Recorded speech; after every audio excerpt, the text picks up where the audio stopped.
Hey everyone, so today we are talking about decolonizing the police and military. So, for some of you, this might be a new concept, the idea of decolonizing. For others, you may have heard this term a lot, especially if you've taken women's studies or ethnic studies classes. Either way is fine. Um, as I say here in the first slide, be sure to watch the TED Talk for week 8 if you have not already, because it really provides a foundation as far as what we mean by decolonizing. Um, but for me, I'm going to talk a little bit about the history of colonialism as well as sort of some of the contemporary issues. Rather than the foundation or definitions and how we're thinking about the term. Um, and so I want to start by talking about history. Um, and so colonialism is really about a national project of conquest. And so this is nation states, really superpowers, historically coming to other parts of the world, exploring, and then really sort of conquesting these areas and taking their natural resources, using slave labor for indigenous communities, and that sort of thing. And so, if you think about the historical superpowers, you think of England, France, and eventually the United States. And there's a colloquial saying that, or an old one, that the sun always sets in the English empire. And so the idea was that England had conquered so much of the world, of the indigenous world, that it had power everywhere across the globe. And so you can think about colonialism and England and lots of different places, India, some parts of South America, um, Barbados, a lot of island places where there was tropical weather and it was good places for slave trade and slave crops. So, of course, the United States became the greatest superpower. Um, Most historians would say after World War II, and we have a national project of conquest or colonialism, and so that sort of takes us into contemporary ways of thinking about colonialism, and of course, it doesn't always look the same. So, Western countries have outlawed slavery. So, of course, that's not part of contemporary colonialism, but we see it manifest in other ways. So, if you think about how we associate science and truth, capital T, with Western thought, and then we think of we as a society, we think about indigenous ways of knowing as culture. And so that creates this science versus culture binary that is really false, because science, it's not like things have to be either science or culture, right? I mean, science is a form of culture in a lot of ways. Um, and so, things can exist on a spectrum as far as whether or not we're thinking about science or we're thinking about culture. And when I get into more concrete examples, I'll talk more about that binary. But we can see colonial manifestations and other types of binaries. So we can think about some of the readings you're going to be doing.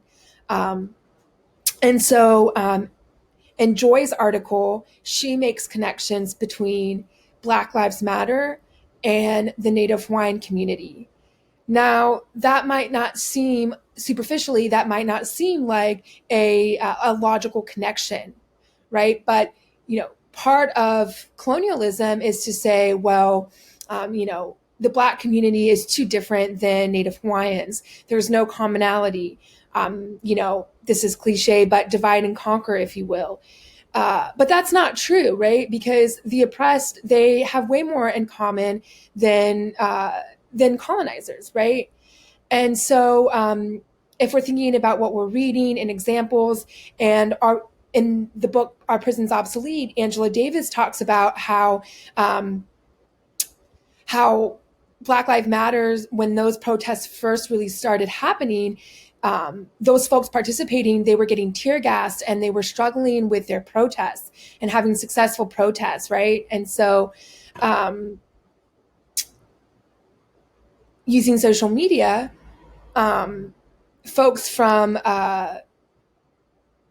Palestine who have spent their entire lives with colonial forces, they were able to tweet or use Facebook, whatever, to educate BLM protesters on how to handle certain situations. And so one of the big things they helped BLM with was using milk in your eyes if you have been tear gassed.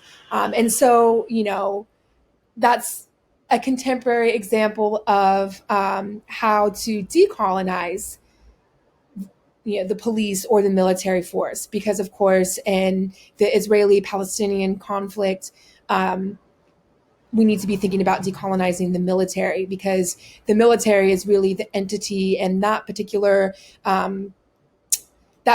struggle with that sort of controls or polices the colonial settlerness. And so that's kind of a whole other topic that we're not really covering this semester. But it is, the Israeli-Palestinian conflict is a great contemporary example of colonialism, because of course Israel didn't exist as a nation state until after World War II.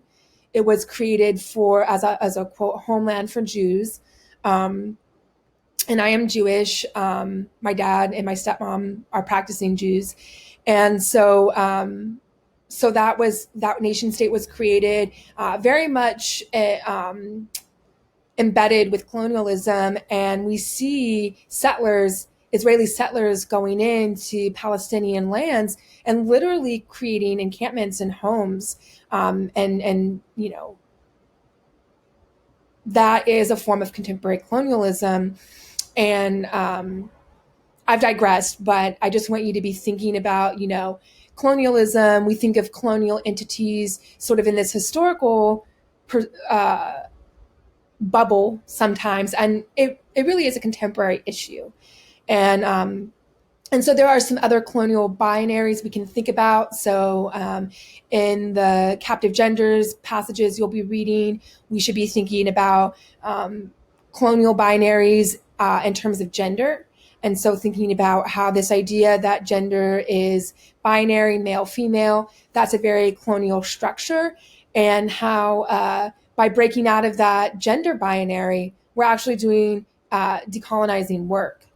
And of course, Joy's article that I already mentioned, she's thinking about colonialism in a different way with respect to Black Lives Matter and the Native Hawaiian experience. So moving on, let's talk about more concrete examples and contemporary manifestations of colonialism. So in my previous slide, I talked about the science versus culture binary. And so if we think about a specific issue, if we think about building the TMT telescope on Mauna Kea, that's a pretty literal translation of this science versus culture manifestation of contemporary colonialism, right? Because we have people who are pro-telescope, pro-TMT, saying that, building this telescope is pro-science. And if you're against building the telescope, you're anti-science. Your argument is rooted in culture. And you have, often indigenous voices, Kanaka Maoli voices saying, well, actually, Native Hawaiian ways of knowing is just different. And we have scientists, and there are actually scientists who are, graduate students, for example, at UH Manoa in the natural sciences, who are land protectors as well. So it's not this binary where you either believe in science and are therefore pro-telescope, or you're anti-science, you believe in the significance of culture, and you're anti-telescope, and perhaps you're a land protector. It's not that simple, right? We know there's a spectrum of perspectives when it comes to that particular issue. Um, and so that narrative of this false binary is really a form of colonialism. And then we think about land use, right? And how, since colonialism began, it was about extracting natural resources from indigenous communities. And so that's exactly what's happening when you see settlers saying, "Hey, we want to use this natural land, this mountain, which has the best visibility for astronomers. We want to use that for our own good, and we don't care that this is a sacred site for your community." So that's one contemporary manifestation. Um, so when in the TED Talk, we see how at the beginning she's saying she's recognizing the stolen land that she's on, and so that's an important thing to do if you whether you're in Hawaii and you want to pay homage to Kanaka Maoli land protectors, or if you're from another part of, say, the mainland, it's important to know what indigenous communities lived there before colonialism. And so I'm from Ohio originally, and I actually don't know off the top of my head what indigenous peoples lived in what is now Columbus, Ohio, prior to white contact.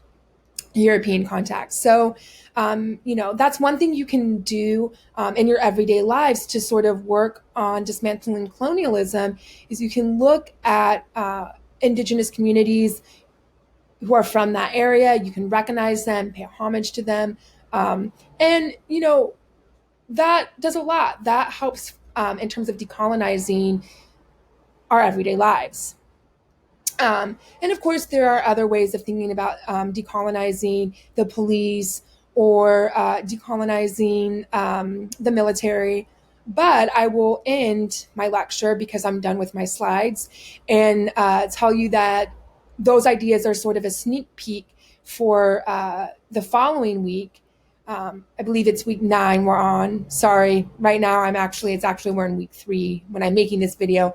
And week 9, Brianna, our TA, is going to be in charge of curating readings and the PowerPoint and everything. And she's going to be talking more specifically about decolonizing the military and police. My week about where I'm covering decolonization, I'm really focusing on what colonialism means, and what that looked like historically and what that means in a contemporary setting. So I hope that this has provided some context to the readings and the videos you're doing this week. As always, if you have questions or comments, please feel free to email myself or Brianna, and we will continue this conversation next week. Bye, everyone.